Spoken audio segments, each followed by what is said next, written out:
Welcome to the Disruptor Network podcast. Welcome back to another episode of the Disruptors Network podcast. Today, we have an incredible guest and an incredible topic that we know a lot of you love, which is sleep. And how do you sleep in order to reach your most optimal and high-performing version of yourself, for your life, for your business, your career, and all the beautiful aspects in our life? Our guest today is one of 168 psychologists who have passed a Sleep Medical Specialty board without going to medical school. He is also an award-winning author, Amazon best-selling author, and has shared the stage of hundreds of places all over the world, even with people like Tony Robbins. We are super excited to show you guys this episode because not only is he an expert in his field, but his energy level, his wisdom, he is an incredible person, and we're so excited to show you guys who he is. Without further ado, please let's give a warm welcome to Dr. Michael Breus. See you guys in there. Ignition. Liftoff. Welcome back to the Disruptors Network podcast, and we have a special guest. And we heard in the intro that you're very, very accomplished. You're on your third book. You've worked with everybody, including Tony Robbins at this point, which is amazing. But Dr. Michael Breus, welcome to the show. Welcome. Thanks for having me, guys. I'm stoked to be here. You're a sleep specialist, obviously, and it's such an important topic. But I'd like to start where, how did you get started? Because I know that you're an accredited person who wasn't actually a doctor originally, and some of the stuff you've done. So how did you get started on this specifically? Yeah, so it was kind of interesting. So when I was in college, I was a psychology major, and then I ended up going to graduate school and got a Ph.D. in clinical psychology. So I am a clinical psychologist. But during the final phase of that period, you do what's called a residency. Very similar to what a medical doctor does, where you go someplace and they teach you kind of the hands-on. So not just the book learning, but really kind of understanding how it works in real practice type of thing. And to be honest with you, I was interested in sports and sports psychology at the time. I mean, that's really what I wanted to be. I wanted to work with, the athletes, because they hung out with all the really beautiful girls and great to hang out. And these guys are really cool. And I'm kind of a nerdy doctor guy, so why not? But here was the problem. The best sports psychology program in the country that had what I was interested in, which was athletes and eating disorders in particular, was at the University of Mississippi Medical Center in Jackson, Mississippi. And only the Harvard and the Yale and the Princeton folks really got into that one because it was such a prestigious residency. However, they had on the side a special track that they had just opened up for sleep specialists. And so here's what I said. You might not let me in the front door, but guess what, brother? I'm coming through the side. So I applied for the sleep, and I figured I'll just transfer as soon as I get there, because just because you tell me I'm not going to be in your program doesn't mean I'm not going to be in your program. It just means you don't realize how tenacious I can be. So ended up applying for the sleep side and was accepted. Soon as I got there, raised my hand and I said, hey, I think I want to go over to that other thing. And they're like, yeah. We know exactly what you want, Michael. Stay right there. You guaranteed us 6 months for sleep, and then we'll transfer you. And so I started the sleep rotation. And by the third day, I absolutely fell in love with clinical sleep medicine. I knew I'd never go anywhere else.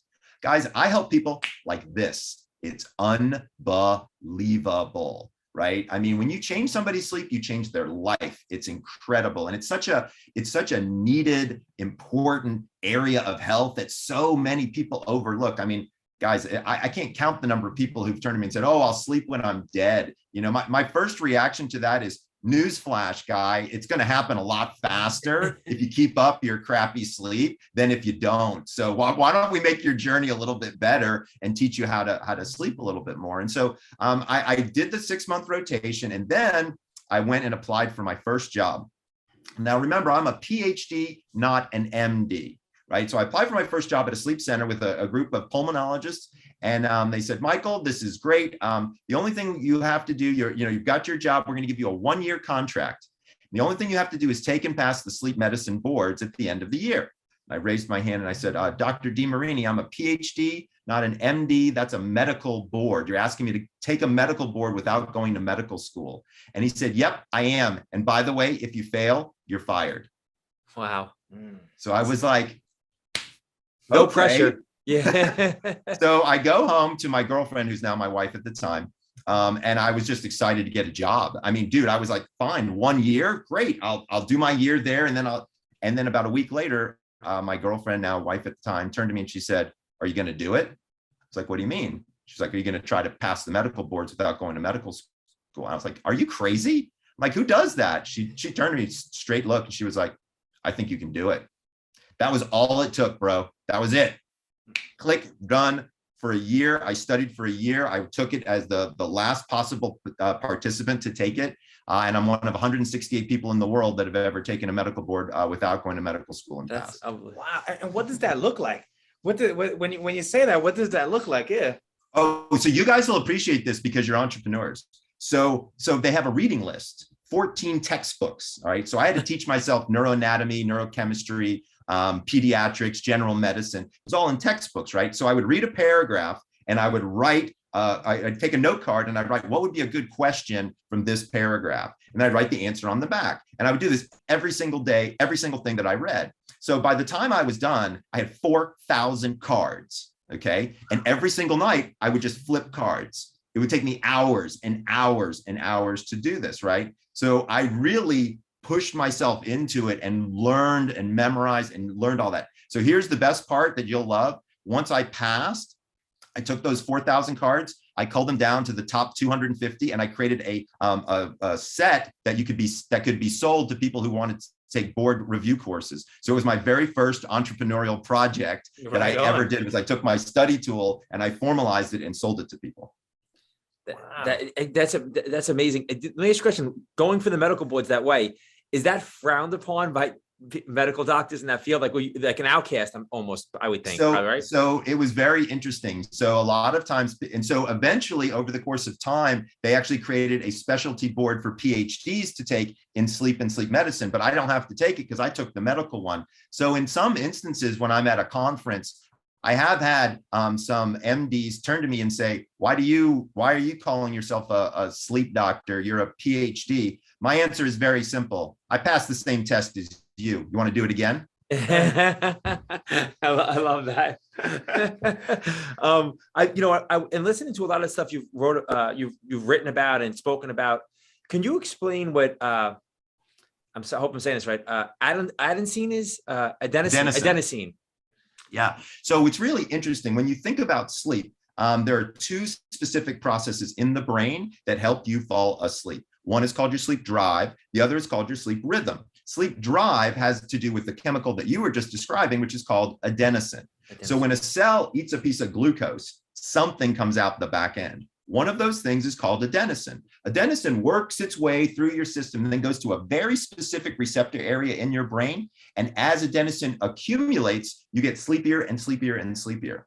Now, one interesting fact about adenosine is if you look at the molecular structure of adenosine and the molecular structure of caffeine, they're off by one molecule, which is kind of bizarre when you think about it. Like, how is it that the thing that makes me fall asleep and the thing that stimulates you from coffee are literally off by one molecule? But that's adenosine. It's something that's created in your brain. And you got to follow up? No, good. So I really wanted to understand, so what is sleep? You know, we all actually do it ourselves every single night and stuff, but what is actually happening within our body? You know, you gave us a small example of how we're getting sleepier, but what is it to you? What does sleep really mean to you? And even in a biological sense? Absolutely. So sleep appears to affect us in three different areas, right? So physically, cognitively, and emotionally are the three big areas that we see that sleep has an effect on us. To be honest with you, it's easier to tell you what happens when we don't sleep or become sleep deprived than what happens when we get sleep, because people don't really do research on what happens to people who are well slept. We do more research on what happens to people when they're sleep deprived. So looking at it from a sleep deprivation standpoint, also, by the way, sleep deprivation is personal, right? So I sleep 6 hours and 15 minutes every single night. My wife sleeps 8 hours and 30 minutes every night. If she slept my time, she'd be sleep deprived. I could never sleep her time. So it's a very individual process of who and how you become sleep deprived. The three areas is quite straightforward. So physically, we know reaction time slows down by almost a third. So if you're driving a vehicle, that's no bueno for sure, right? Testosterone, if a week of sleep deprivation, meaning losing an hour of sleep or more, will dump your testosterone by 22%. That's like going from being a 22-year-old to being a 32-year-old in the NBA, okay, in terms of testosterone. You don't want to be playing at the high level when you're at the other level, right? Mm-hmm. From a cognitive standpoint, we know that memory is something big that happens. And let me back up one more physical one. We know that one of the processes during sleep is to clean the brain. So there's a system called the glymphatic system, and this will remove very particular proteins called beta amyloid and tau. These two proteins are very important because when they accumulate in your brain, they wrap themselves around your nerve endings and they strangle them. That's called Alzheimer's disease. Okay. So exactly. So you really want to have sleep to clean out those proteins. That's another physical aspect. I'm going back to the physical category for just a second here, because this is an important thing and something that was fairly recently discovered, like within the last 10 years or so. Now, hopping over to the cognitive, how does sleep affect our brain? A whole host of ways. Decision-making, for sure. If you're sleep deprived, you are making riskier decisions. There's just no doubt about it. Great studies done at the University of Las Vegas looking at gambling and those types of things. So you really want to be careful when you're sleep deprived because you certainly make riskier decisions. Your memory sucks when you're sleep deprived. You can't remember a lot of different things, and also specific details become much more difficult. And of course, attention and focus literally fly out the window when you're sleep deprived. The final area being emotional changes that occur. Here's what we see going on there. That's changes in your neurotransmitters in particular. So as a person becomes sleep deprived, what ends up happening is cortisol has a tendency to rise in our brain. Now, for folks out there who may not know what cortisol is, if you think about that fight or flight category of things, like if you get upset about something and you feel that energy build up that you can take off, that's cortisol. So what happens is when your body is sleep deprived, it elevates cortisol because it doesn't know why you're awake, and it leaves it running the whole time. In order to lower that cortisol, your body needs something called serotonin to kick into gear. You know how you find the easiest way to have serotonin? Eat a Snickers, right? Eat a muffin, right? So weight gain happens the more sleep deprived you are, because your body craves these high fat, high sugar foods to lower your cortisol, right? And when it does that and it increases your serotonin, that has an effect on depression and an effect on anxiety. So sleep deprivation makes anxiety worse and makes depression worse as well. And we can get into the neurological substrates of that if you want also. Wow, that basically, it was almost like how an engineer would look at designing how exactly every step of the way and how this is actually working for you. So one of the parts that I was very interested in was especially how you mentioned how you and your wife have different times of sleep as well, right? We do. So is this leaning towards chronotypes, understanding who you are as a person, what type you are? Is that what it is? I love that question. What a great question, since you know I'm the guy who writes books on chronotypes. So thank you for the lead-in question, brother. I appreciate it. So here's what's interesting. So what we were talking about was sleep need, not chronotypes. So here's what's interesting is my wife actually has a different sleep need, but has a similar chronotype. So she likes to stay up until 11:30, 12 o'clock like I do, because I'm a night owl with what I call a wolf, but I'll wake up at 6:15, she'll sleep until 8:30. So that's how she gets, but we still go to bed roughly at a similar time frame. So chronotypes, for folks out there who don't know what a chronotype is, you've probably heard of the concept, but never heard of the term. If you know anybody that's ever been called an early bird or a night owl, those are chronotypes. Turns out they're genetic, so you can't pick or choose which one you want. You're born with one, but they do change over time, so you don't have to worry that you're stuck with one for too long. But that's how we kind of manage partner relationships, or what I call sleep compatibility. There's a lot, like, why doesn't Match.com ask sleep questions? I mean, honestly, right? Like, shouldn't they? That's definitely essential for sure. Right. So like when you're talking about bed partners, really understanding what your bed partner's needs are and what yours are going to be important in overall sleep. And you led me into this question. So I know you kind of classify different type of chronotypes into lion, bear, wolf, and dolphins, right? That's correct. So based on what you said, I'm a lion, someone who's an early riser. I'm very, very planned early. And at the end of the day, I'm useless, but I'm very, very good early in the day. Right. Can you explain those sleep types and what the advantage and disadvantage you feel like of those are? Absolutely. So there are 4 different types. And so what I did was I renamed them into animal names of mammals. So historically, we used to call somebody an early bird, somebody a night owl, and then people in the middle were called hummingbirds. I have no idea why they were called hummingbirds. It seems really stupid to me, but they were. So I said, I'm going to choose different names for all of these because I'm going to add a 4th chronotype for insomnia. Now, you guys can appreciate this. I'm sitting in the publishing office in the meeting, and we're like, we've got these 4 avatars. We've got to figure out what. So somebody said, oh, they should be crystals. Somebody said, oh, they should be colors. I was like, no, I wanted to be animals. And I wanted to be animals that actually represent the chronotypical behavior that they are representing here. Here's what we learned. Nobody wants to be a porcupine. Surprise, surprise, right? So now we had to get motivational animals that also met the criteria and were, have the chronotypes. So early birds turn into lions. Who doesn't want to be king of the jungle or queen of the jungle, right? It's awesome. So lions make up about 15% of the population. These are my crazy, crazy early people. Like these are people who enjoy getting up at 4:30, 5 o'clock in the morning because that's when they really get their game on. Right? Yeah. To be clear, the only thing I hate more than mornings are morning people. You're just too damn chipper I don't want to talk to you in the morning. Okay. That's who you are. That's the lion. Okay. Now you also said something earlier, Ralph, that I thought was interesting, which was you said you're great in the morning, but in the evening you're toast. And that's exactly what we see with lions is that high energy in the morning, almost militant thinking. Like they like to make a list every day and go from step 1 to step 2 to step 3, like run it down, that whole kind of thing. But dinner and a movie, it's out for a lion. They've been up since 4:30 in the freaking morning. They're done, right? They're like, I want to go to bed early, get my sleep because I'm getting up at 4:30. So that's lions. They make up again 15%. Bears are in the middle. They kind of replaced that hummingbird. By the way, it's best to be a bear. I kind of wish I was a bear because all of life works on a bear's schedule. Like the 9 to 5, that's perfect for a bear. Bears have a tendency to be more, by the way, they make up 55% of the population. So 1 in 2 people is a bear.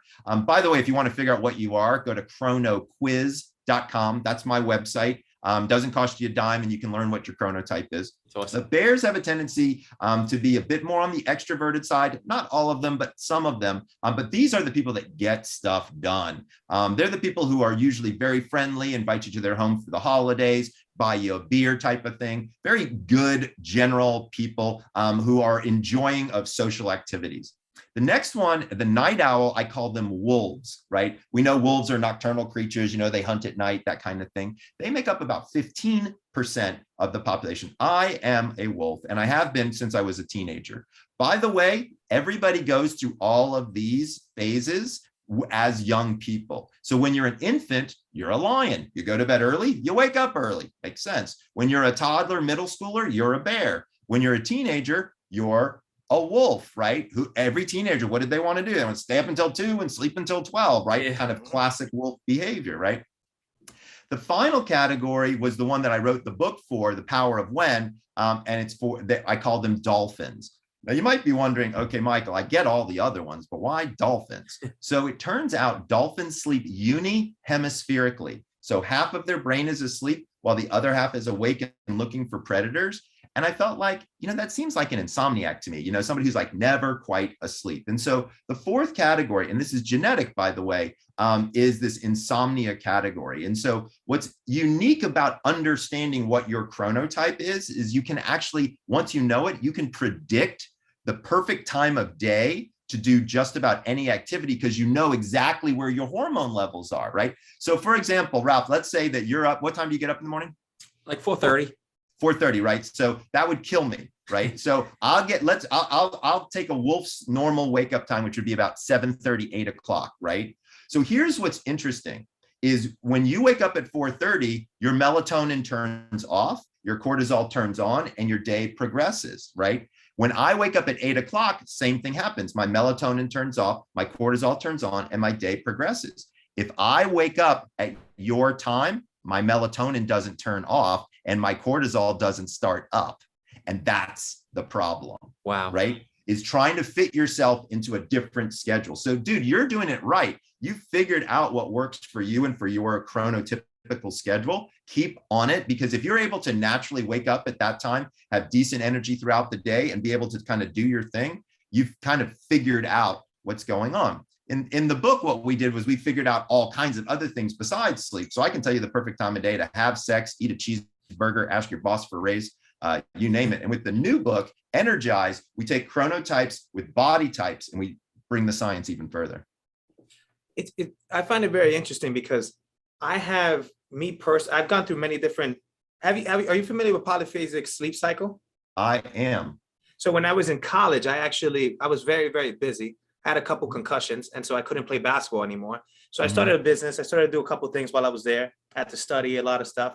But I just wanted to try out new things. So I was doing the polyphasic sleep cycle, and I was trying it out. First 2 weeks, it feels like you were a zombie. Then eventually it actually starts to work for you. And it seems like you're extending your life for like 30% of it, because now you have so much more time in your day, because you're only sleeping 4 hours realistically, compared to everything else. What are your thoughts about these different types of sleep cycles as well? Because I know a lot of people, when I mention it, a lot of people don't know, and so what are your opinions? Here's what I can tell you. It's a terrible idea. All right. And I'll explain why it's a terrible idea. So so as you can imagine, I have celebrities, athletes, CEOs. I got people coming to me all the time, and they're always like, Michael, I need 6, I need 8. I can only get 6. Can you work with me on that? That I can fix. But when somebody turns to me and says, I only want to get 4 hours of sleep in a 24-hour cycle, I've tried it with them. So I've actually tried. There are 3 different schedules that you can try for polyphasic sleep. So just to give everybody a background, polyphasic sleep is where you have one small bout of sleep in the darkness, and then you take strategic naps throughout the daytime. Here's the thing about polyphasic sleep that I don't like. If you have any proclivity for depression, on the 3rd week, it pops and you end up in a very depressed state. So I had that happen with a client where he ended up with major depression and had to be hospitalized because of it. So that's one of those areas where you really have to know yourself and your body, because that's one of the things that can happen. The second thing that happens to a lot of people who have tried this is they get lonely. All the people that they care about are asleep during the time when they're awake. And so they're up in there's only so much shit you can watch on the internet, and before it just gets boring after a while. So there's this whole factor of loneliness, which I think leads into that depressive state for people. And the other big area is you have to be very strict with your schedule. There's not a lot of movement for these naps. Like, these naps have to occur at very precise times based on your chronotype, by the way. So if you were to try to do it, we would actually probably do it based on your chronotype, and we might be a little bit more successful. But I have to be honest with you. I have a lot of people who have tried it, and all of a sudden their feeding schedule gets completely thrown off, and they don't eat a whole lot. They drop a lot of weight. So there's a lot of complications with doing something that, quite frankly, your body just wasn't created to do. And so random audio in the background. Sorry about that. So what do you normally suggest when it comes to sleeping? Like, how many hours does someone get? How do you assess that for yourself? So I have this feeling that you may need more sleep than you want to get, and you want to get it in a subscribed period of time because you want to be able to do things elsewhere, because that's the whole reason why somebody would want a polyphasic sleep schedule. So I can actually teach everybody right now how to do that in a way that's safe and that's healthy. Number 1, figure out your chronotype. So let me tell you about the experiment that I ran on myself and how it's similar to what you're talking about and how we can all do this in a healthy way. So I'm the chronotype guy, so I figured I'd better really lock that in and abide by it. So about 5 years ago, I started going to bed at midnight on the nose every night. And I didn't have an alarm. I just was going to allow myself to sleep because I wanted to really understand how long my sleep cycle would be if I was sleeping within my chronotypical swim lane, if you will, right? Went to bed at midnight, no alarm, was waking up around 7:30. After about 2 months, I started waking up at 7:15. Another 2 months, and I was waking up at 6:45. Now I wake up at 6:13, almost on the nose every single day. Okay. Again, eyes closed around midnight, waking up at 6:15-ish. my sleep consolidated because my brain knows exactly what to do every single day at a particular time. So the efficiencies that come with that are tremendous. I got like 90 extra minutes in my day, right? Like, what would you do with an extra hour and a half to your day? Like, there's a whole host of new interesting things that you can do, whether it's your career, whether it's earning more dollars, whether it's self-care, maybe it's a spiritual journey you want to take. Like, it really affords you an opportunity to do something unique. Now, here's the other thing is you got to do it 7 days a week, right? You can't sleep in on the weekends. Like, it just is a bad idea. So people always complain, they're like, Michael, I don't want to wake up at 6:30 or 4:30 on Saturday morning, right? Do it anyway. Your body gets locked and loaded. And if nobody is awake, you can still focus in on things that you want to do for you. My house is quiet at 6:15 in the morning. It's perfect. The only thing I have to worry about are my dogs. So I take them for a walk and then I chill and I get my meditation done, my breath work done, my reading done, things like that. So it really is a great way to incorporate it into your day. Yeah, I've heard, as you're talking about what kind of sleep you're getting, I know you're saying to get true body restoration, right? To really heal, you need to become in a deep sleep. So it's stage 3-4 sleep in particular, which is what we call deep sleep, beauty sleep, or delta sleep. That happens in the first third of the night. That's where we see the most. So how do you effectively get more of that? Or how can you try to effectively get more of that? Sure. So let's say that you're a guy that likes to work out, and you have, maybe you have a strain, maybe you're pumping hard, whatever, and you want to really be able to get the most physical restoration that you can. Couple of quick things that you're going to want to do. Number one, wake up at the same time every day based on your chronotype. Again, this immediately gives you the highest quality sleep that you can have because it's based on your genetics. So sleep based on your chronotype is tip number one. Tip number two, and you're not going to love this, eliminate caffeine. Caffeine, whether anybody likes it or not, affects your sleep. Now, the thing to remember about caffeine is the half-life of caffeine. So, and for folks out there who don't know what a half-life is, this is the amount of time it takes the compound to be digested and excreted from the human form, right? So a half-life is when half of the compound is removed from your body. So the half-life of caffeine is between 6 and 8 hours. So if you stop drinking caffeine at 2, at 10 p.m., 50% of your caffeine is still on board and working. The quarter life, or the 25% mark, is 12 hours. So if you had a cup of coffee at 8 o'clock in the morning, at 8 o'clock at night, 25% of that caffeine is still in your system. So you're asking me, how do I improve that quality sleep and get that better physical restoration? I would argue you probably don't want to drink caffeine after about 10 o'clock in the morning, if at all. Please, for folks out there, if you're a big caffeine drinker, do not go cold turkey. Slowly fade yourself off of caffeine. I've had 2 patients end up in the ER. One of them had massive migraines and the other had a seizure. So please, I know these were pot a day coffee drinkers, but again, don't get a wild hair up your butt and say, hey, I'm just going to stop caffeine today. Bad idea. The third way that you can improve that physical restoration is reduction of alcohol. While alcohol turns out to be the #1 sleep aid in the world, I mean, more people drink themselves to sleep than anything else. There's a really big difference between going to sleep and passing out. Okay. Like, we don't like the passing out, guys. We like the going to sleep. Alcohol really disrupts, in particular, that stage 3-4 sleep that you were mentioning, Ralph. That's the physical restoration. So to be fair, if you want to have a glass of wine with dinner, I don't think I care. Even 2, but you really want to stop after 2 and give yourself about 3 hours of time after you drink. So you would want to have 1 hour per alcoholic beverage plus an hour. So if you have 2 drinks, stop drinking, then 3 hours later, that's when you can have lights out. And do me a favor and drink some water for each alcoholic beverage, because remember, alcohol is a diuretic and sleep in and of itself is a dehydrative process. So you don't want to start the process already dehydrated because you've been peeing because you've been drinking beer all night. That just adds another question to me. Do you recommend, so I need to hydrate more in general. And I realize that when I wake up a lot of times, I am dehydrated. Do you recommend drinking a lot of water before you go to sleep?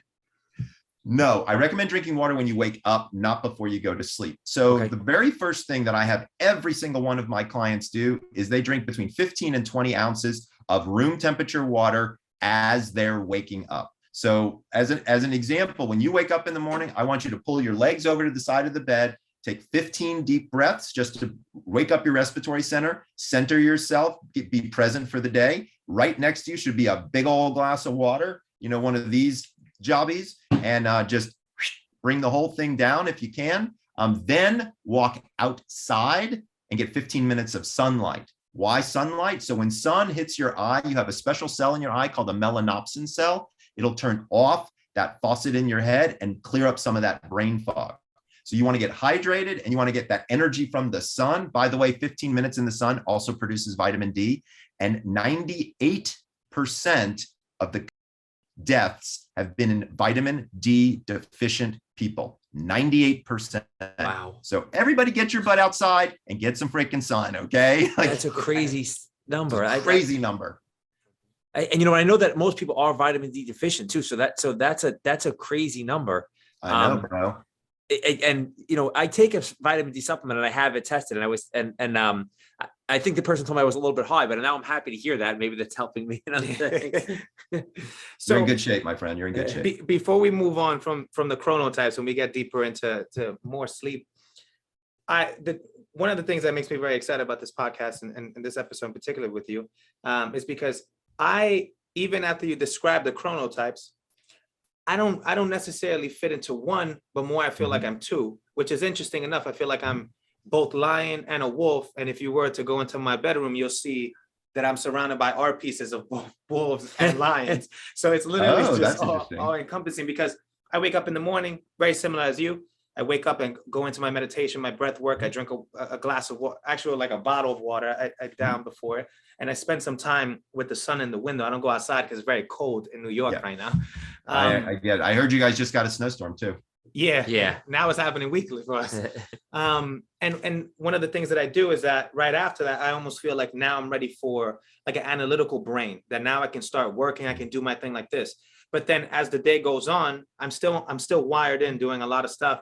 But when it reaches around 8 o'clock, now my creative brain pops up, and now I am still very alert and very high level when I'm doing. And it's probably also when I can receive the most information. This is normally when I actually watch a podcast, a documentary, listen to a lot of stuff on Mind Valley, and also make music or create videos, do things like this. Still very high level in processing. But now I'm in a completely different space. Now I'm going to stay up for a little bit later, but then I do want to wake up because I love waking up. I am a morning person too. So I'm stuck in between these two worlds. You're not stuck in between. You're exactly like me. You're a wolf, but you like to get up early. They're rare, but they happen. So because if you talk to Ralph, he'll tell you at 8 o'clock, 9 o'clock at night, there's nothing creative going on there, right? Correct. Right? Yeah, correct. There's nothing there. That's how lions are. There's no way, dude, you're a lion. No way. You just happen to have recognized that getting up early for you works within your schedule. And you might also not require a lot of sleep. That's one of the things we've also learned about wolves like me and probably like you, is that we don't necessarily need to have 7-8 hours of sleep. We do great on, like I do great on 6:15. Like that's my number. That's usually what I try to get around there. Because by like 5:30, once it passes that and I'm not up doing something, it starts to hit me like, I'm out of whack, especially when I know I'm competing with him, and subconsciously I'm like, he's up at 4. I gotta be somewhere. Yeah, you know what I mean? Don't be a lion. Trust me. They have their I like problems, being a wolf. bro. Don't get me wrong. I think that's my spirit animal too. So this is Oh, a lion the same way. That could be a whole different ball game. Yeah, completely. In saying that, I've heard you talk about, I just had it. I just lost it for a second. This is why I lost it. My memory, the older I get, sucks. This keeps getting worse. And I heard you say that, that's partially to do with sleep patterns, that your memory, like your body, your mind almost will put things into different departments based off your sleep. Correct. Can you just talk a little bit about that? Yeah. So it turns out that REM sleep, which stands for rapid eye movement sleep, is where you get your mental restoration. So this is where we move information from our short-term memory to our long-term memory. I think that's what you were interested in. We create an organizational substructure inside our brain to deposit information for retrieval, right? So when we have to answer a question, like how do I pedal a bicycle? We have to go back into our brain, kick up that video to teach us, remember, okay, that's how I do it. When you're not well slept, you can't find the video, or you don't code the memory, or those types of things. So like, as an example, when I work with professional athletes, one of the biggest things that we do is when they're running a new play, like let's say I'm working with an NBA person and they've got a new play on the floor, we have to have them, I ask them to think about the play as they're falling asleep to help lock it into their memory, because I know they're going to get REM sleep. And that helps them learn how it works. Oh, it works, bro. Like you wouldn't believe. That's a little bit of a hack for that, to think about it as you're going to sleep. Yeah, absolutely. I mean, again, depending upon what it is you're trying to accomplish. Now, remember, we've already talked a little bit about memory when we talked about the glymphatic system, that waste removal system, right? That takes those proteins out of the brain, because when they strangle the nerve endings, that affects memory as well. So we know that memory is affected by not just REM sleep, but also by stages 3, 4 sleep. But generally speaking, we want to see people getting as much REM sleep as possible. But here's the problem, is it only comes in these little bursts in the beginning of the night.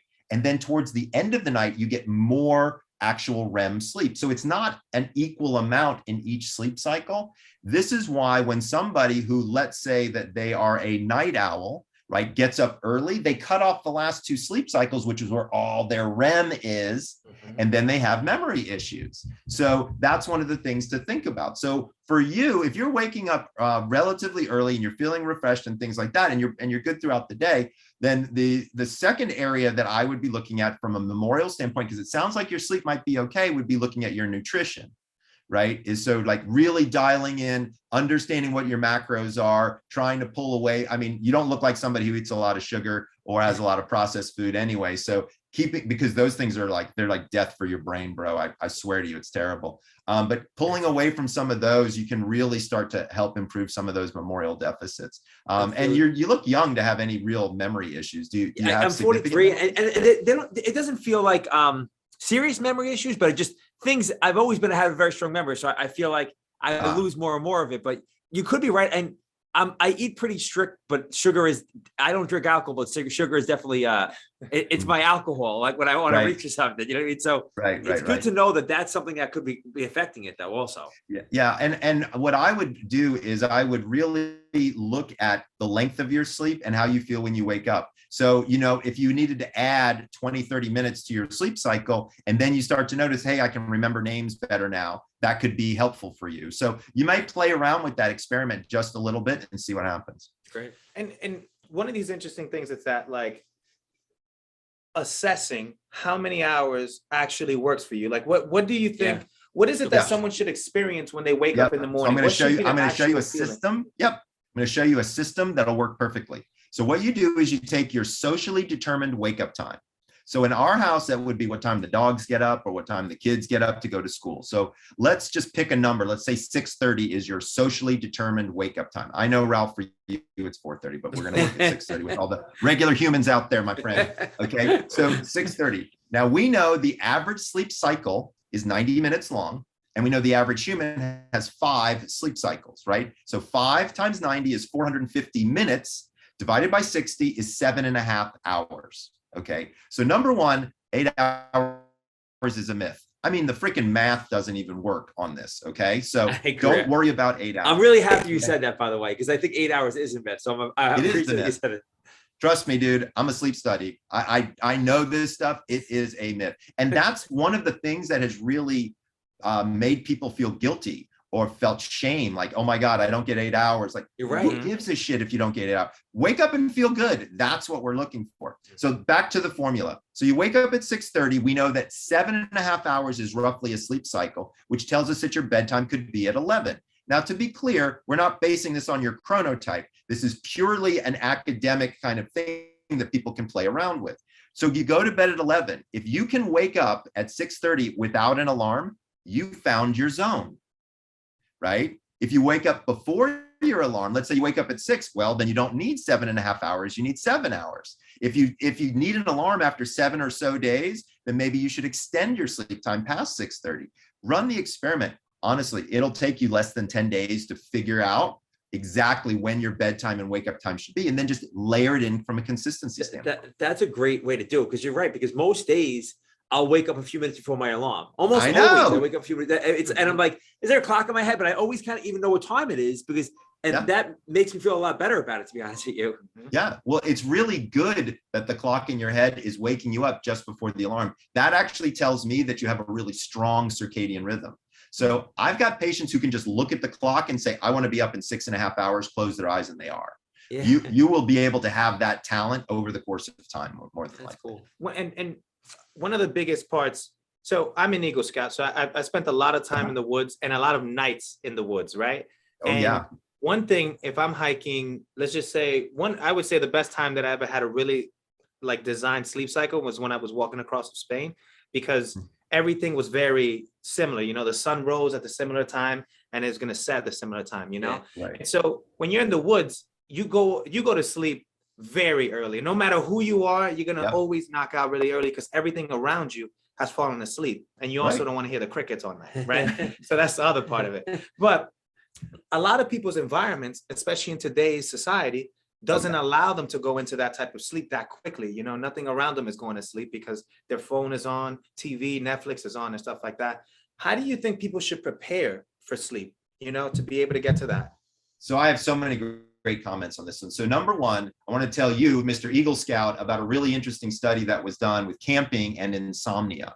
So they took 15 people with serious, hardcore insomnia. I mean, these are people who might sleep 3 hours a night, and they brought them into the woods, no artificial light. Within 7 days, nobody had insomnia anymore. Okay. So it was having that sunshine, hiking, being outside, and then following that light cycle, that clock of the sun, if you will, boom, brings everybody back. So number one, way to go on being an Eagle Scout, bro. That's cool. I love that. That's awesome. And being outside and understanding the importance of nature and how that's important to our health. It's tremendous. But you also focused in on the idea that, hey, we got an environment. How does our environment affect our sleep? So the way I think of the environment is I think of the 5 senses and how any one of those could be having an effect on my sleep. So light is the one sense that does the most damage to sleep, because when light hits your eyeballs, it turns off that melatonin faucet, and you got to have melatonin to start the process. So any light turns out to not be so good. Now, I want to be clear about something. The little itty bitty blue light on your cable box isn't going to do shit. Okay. So don't run around with black pieces of tape and be ridiculous. Okay. Because it doesn't work that way. All right. You don't have to worry about that stuff.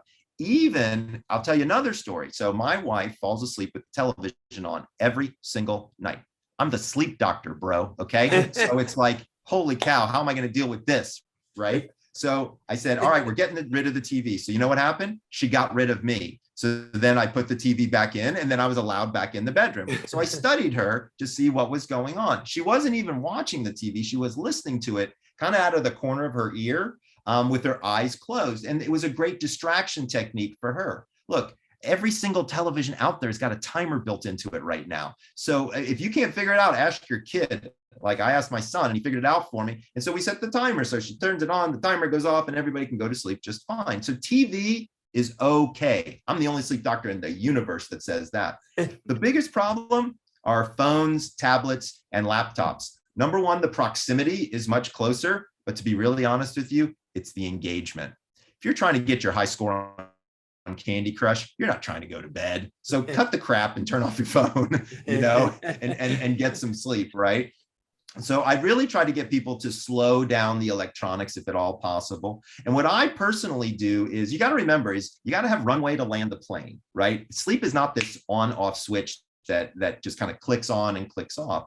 So what I do is an hour before midnight, so right around 11, I break that hour up into 3 20-minute segments. So just 20 minutes for shit I got to do, 20 minutes for hygiene, and then 20 minutes for some form of meditation, relaxation, prayer, just something to settle me down, right? Because like I have this level of energy most of the day without caffeine. So I need something to slow my roll to allow me to focus and understand what the objective is, which is sleep. And so having that timing beforehand can be extremely helpful.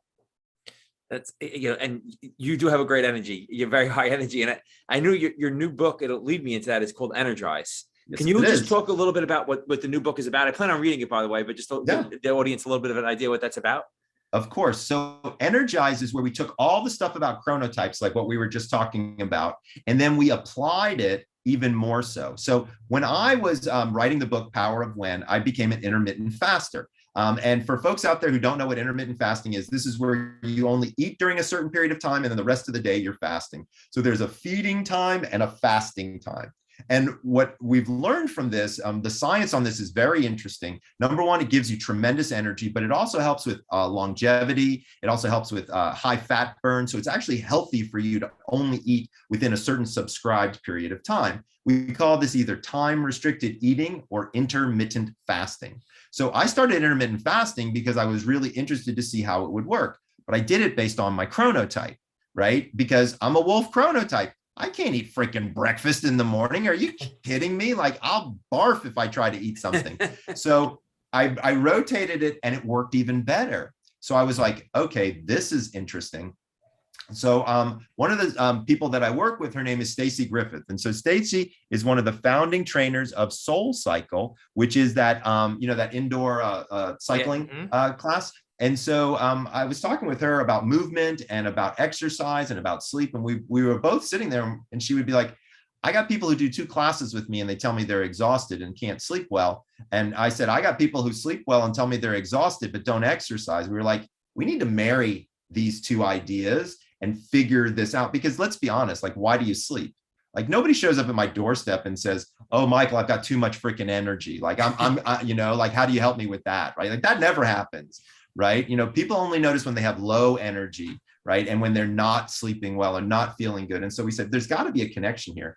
So I'd had almost actually 1.5 million people took the quiz, the chrono quiz that we were talking about earlier. So we sent out a survey to them and we said, we want to look at your body type. Now, if you go back to high school biology, remember there was this thing called endomorph, mesomorph, ectomorph. Okay. And this is the type of body that you have. Now, this is genetic too, by the way. Stacy told me that she would choose exercises for her participants based on their body types. So I was like, well, why would you do that? And she said, well, Michael, if I've got somebody who's a long and lean ectomorph, right? They don't want to lift weights. They want to run, right? Because that's what they're good at, right? But if I've got somebody who's a mesomorph, so their shoulders are wide and their hips are small, or even somebody that's an endomorph, somebody who's a little bit thicker, if I stick them on a treadmill, they're going to fail almost immediately, right? Because it's difficult for them to do that. And we want to keep them motivated. We want to keep them. So I put them more in an anaerobic exercise routine, like with weights or resistance exercise or things like that. So I said, okay, so let me get this straight. We got body type, we got chronotype. What happens when we put them together? So that's when we sent out the email to these people and we asked them what their body types were. And then all of a sudden, all of this data started coming in and we started to learn there were specific exercises, specific times to make it all work. So Energize is the culmination of 3 separate areas. Number 1, intermittent fasting. Number 2, chronotypes for sleep. Number 3, a movement schedule. Now, this is different than an exercise schedule. And I want to be very clear on this. We now pretty much think that sitting is the new smoking, right? So you just can't be sitting on your butt all day long. It's just not good for you. And now, especially with the pandemic and people now being in close quarters, it's winter time, so people don't get out as much. Like, everybody's just basically stagnant, right? And so we really need to get people to get up and move. And so what Stacy and I did was we created a movement schedule. It's 5 minutes for 5 times a day. It's not like, and to be clear, you don't sweat, right? This is literally to just get your body moving. But what we did was we gave you an energy scale to rate your energy throughout the day, so you know when your highs are and when your lows are. And then when you have a low type of energy, we identify the type. So is it emotional energy? Is it physical energy? Is it fuel, like food energy? Is it sleep energy that you need? Then we assign that task to you to solve that problem. And then you continue to move on throughout your energy cycle. What's cool about it is we can actually predict it based on your chronotype and your body type, because we've got so much data now. So we've really had some great fun with it. People really like the book. They now know how and when to intermittent fast and feel comfortable doing it. They've got a perfect sleep schedule, which literally tells them exactly when to go to bed and when to wake up. And then we have a movement thing that they only have to do 5 times a day, and it keeps their body moving and full of energy. So it's really great. Wow, that's super cool. I'm 100% gonna read it. I've tinkered with intermittent fasting a little bit. And I'm actually doing a little bit of it now. So I'm really curious to see what, as far as energy levels, how's that going. I exercise in the morning. Yeah, that's fine. But I'm curious to see. That's great. That's really, really interesting, because you're combining a bunch of things that are really important to people. Really, it's like activity, right, eating, and sleep. It's like everything that's. So that's awesome. I was, as you were saying this, I'm like, I cannot wait to get in the car and get this. Do you have an audiobook for it as well? We do. We have the audiobook for it, Awesome. so you can listen on the audiobook as well. It's awesome. And it's very straightforward, very simple, real science behind it. But it's just a great way to really like value your body, because it's all based on your genetics. So many people turn to me and they're like, Michael, I want to force myself to wake up at 4:30 in the morning. Why the fuck do you want to do that? That sounds stupid, right? Like, come on, bro. Doesn't make sense. Right. Like, and, and it's funny because I tell people all the time, just because I wake up early and that's my hour doesn't mean that's your hours. You have to find what your power hours are. Exactly. Yeah. I'm constantly trying to tell people, because people have this weird comparison. It's like, oh, well, he wakes up early, so he must be more successful than me, or whatever. Look, like one of my closest friends is a guy named Steve Aoki. Okay, he's one of the top electronic dance music guys in the world. Okay, that guy doesn't get up before noon ever. Okay, because he's the night owl, right? Yeah. Because he knows his body. And by the way, he goes on stage at 1 o'clock in the morning and he rocks it, right? Yeah. So it's like, when you know your body, you then don't have to worry about your body influencing your success, because it's already on track, right? That's the key here, is you don't have to, when you fall into this system, it just goes like clockwork. You don't have to think about it. Just follow the rules. You'll be shocked at how much better you feel. It's incredible, because the more we speak about this, the more I realize how everyone should know this as a foundational aspect of their existence. I'm trying, man. Yeah, for real. I mean, because it's like everyone's life could just be easier from the jump. Just, imagine we taught kids these things from when they started growing up, understanding how these things are just a foundational piece. And then you can figure out the rest of life when it comes to career, work, all these things. But at least you got to know yourself. I feel like this is it's a higher level of introspection, and actually being able to create a real system that works for you in just life to be very effective. Thanks, man. I appreciate you saying that. That's exactly what the goal was. One little caveat I want to put in there, though, is with children, we probably would not want them to intermittent fast. We would want them to have more of a stabilized nutrition plan, generally speaking. But there are cases where intermittent fasting could be valuable. And that is one other thing that I just want to mention about intermittent fasting is for listeners who or viewers who may have an eating disorder, intermittent fasting is not an appropriate dietary tool. You need to have a conversation with your doctor who's helping you with your eating disorder to determine what are the appropriate parameters are for you. And I have an 8-year-old son who's very, very curious. So I have another question for you, because I said something the other day and I couldn't answer. And I knew you were coming on this week. I said, we were talking about what time I wake up and what time he goes to sleep and all that kind of stuff. And I said, as you get older, you need less sleep. And I don't know if that's true or not, but it's just what I've always been told. So when he asked me why, I couldn't answer it. So I'm asking you.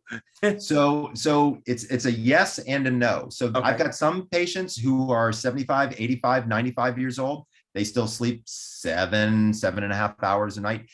One of the things that tends to happen to people as they get older is they have more extra time in their day. And so they tend to take unscheduled naps, right? So like watching the ball game, that kind of thing, without necessarily meaning to, because our day isn't as scheduled as we get older. But generally speaking, most people notice a lightening of their sleep. So the depth of that sleep has a tendency to get a little bit lighter. Now, there's several reasons why this could occur. One of them has to do with any medical conditions. As we get older, of course, we're more prone to medical conditions, but also medication is something that can make sleep a lot lighter. And so as we get into our 60s, 70s, and 80s, when there may be physical reasons why we need to be on medication, that's certainly one of the things that can lower the quality and the quantity of sleep. The third area is pain.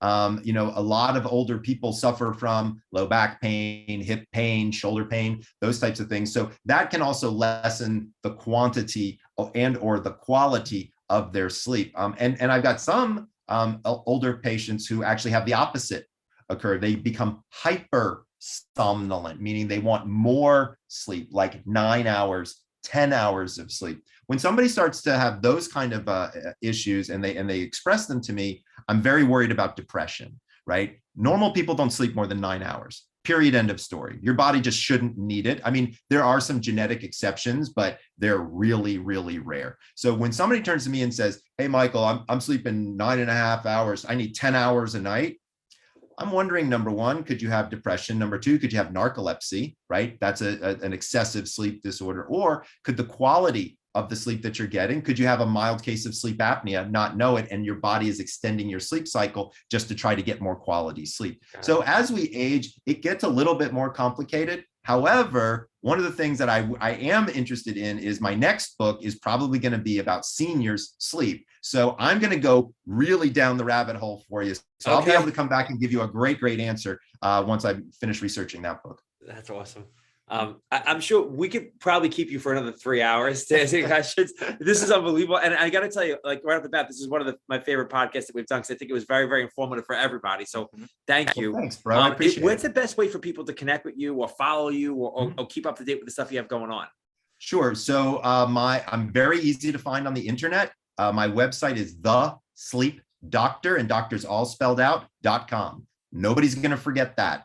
I have the same moniker on all the social media. So The Sleep Doctor on Facebook, The Sleep Doctor on Twitter, on Instagram, on Snapchat, on LinkedIn. I think on LinkedIn as well, or you can just by my name, you can connect with me on LinkedIn. We put out different types of tips and tricks on each one of the social sites. So check them all out. Oh, and YouTube is something I've been spending quite a bit of time on recently, developing videos about alcohol and caffeine and things like that. So if people want to check those out, that's cool. And then of course, buy the book, Energize. It's available at Amazon. I'd love it if you bought it. I spent a lot of time writing it. It's really good. That's awesome. And, you know, again, we appreciate everything that you gave us. I'm going to use a lot of it, obviously. And I'm really interested in the book. So I will be back in touch with you when I get through the book. I'm going to do the audio. Perfect. But, I will be back in touch with you for sure after I read that book. Yeah, definitely me, because I think I'm gonna start the book today. So here's what we should do is you guys should start the book and then pick your 30 days to follow the book as closely as you can. And then let's do a follow-up and let's see how it worked for you. I think that's a deal. All right. So we're going to download today. So we have a deal with that for sure. Awesome. That sounds like a great plan. I do want to thank you again, and thank you now, of course, on behalf of our audience as well, because, you know, a lot of times in this life, and when it comes to a lot of people that are experts in a lot of fields, and a lot of people are life coaches and things like this, a lot of times, you know, they're just really good at speaking and not necessarily have a lot of the knowledge and the wisdom of going through so many years to actually being able to become real masters at what they speak about. And the more I listen to you today, the more I know that you're doing such a beautiful impact on the planet, and especially being able to show the people how to actually change their lives and for the better, and something that's going to be great to continue to pass down to generations. So thank you for what you're doing for the earth. Okay. Thank you for what you're doing for humans, because I think that you're only making them better. Dude, I so appreciate your comments. Thank you so much. That makes my heart feel good. And back at you, like, I'm great, but if people don't know my stuff, nobody knows it. So you guys are doing an important job of getting the word out about all, like, deciphering through and vetting through all the bullshit to allow your audience to get the good stuff. So thank you for the opportunity to be on your show and to share my work. I really appreciate it. And you'll be back soon. So we're going to get through this challenge, and we'll have you back on to talk about it. Awesome. Sure. I love it. All right, Thanks guys. again, Doctor. We appreciate it. Have a good one. Sweet dreams. Talk soon. Thank you. Bye.